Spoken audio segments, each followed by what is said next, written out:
What's up, guys? Welcome back to Box Office Now, where we go over the latest box office results for the week. Today we're talking about Ant-Man and the Wasp: Quantumania.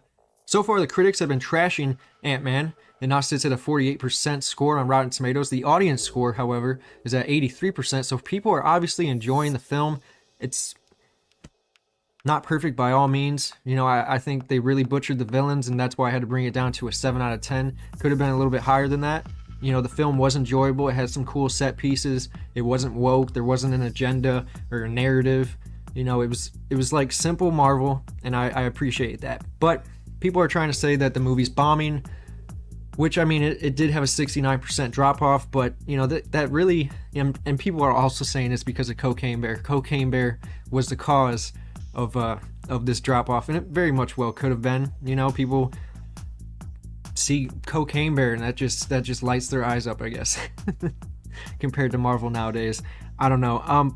But I mean, if we want to look at both films, compare and contrast them, you know, Ant-Man had a $200 million budget, so another $100 million for marketing. They're at $360 million now from the box office. You take the 50% theater cut, it's now down to 181.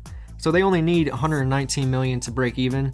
I think they can very well do that within 3 to 4 weeks, and considering how longer this might be in theaters, like Wakanda Forever just left theaters about a month ago, so I think it has about a 2 to 3 month shelf life, where Cocaine Bear is going to be significantly less. You know, it's going to be 3 weeks and then it's going to die off. So, but obviously Cocaine Bear is not as expensive to make, so that movie's going to also be very successful. But yeah, I mean, look at Cocaine Bear. It's at 70% critic score, 75% audience.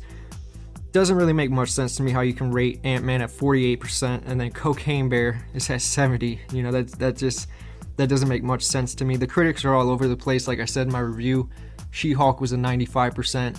Why was it a 95? That's not a 95%. That's almost a 10 out of 10. That's insane. But as for Cocaine Bear, it only took $20 million to make, plus the $10 million in marketing. They're already at a $28 million box office, which comes to about $14 million. So they only need $15 million. They're gonna make the money. So I'm happy, because Cocaine Bear was a really fun movie to watch. I'll give it that. So I'm proud that the movie's doing good. I know Elizabeth Banks was really banking on this movie doing amazing. So I'm glad it is. She said it was going to be a career ender if it bombed. So I'm glad it actually did pretty good, and I enjoyed it. That it really felt like a nostalgic 80s movie. But as for Ant-Man's probably going to make some money. I just don't understand why all these YouTube creators are kind of hopping on this train that, you know, Ant-Man is woke. It's the end of Marvel. The MCU is dying. MCU Studios is having a big revelation. It's really not that serious, and to say the movie ain't gonna make 119 million, and it might even go past that, to be honest, I wouldn't doubt it. So I don't get the hype train on Ant-Man bombing and saying Ant-Man is the most underperformed Avenger. I do believe Thor still has that mantle, if I am correct. I think Thor actually did the worst. But let me know in the comments below what you guys thought of these two movies and what you saw this weekend. Curious. Anyway, don't forget to like, comment, and subscribe to join the Wolf Pack. Peace.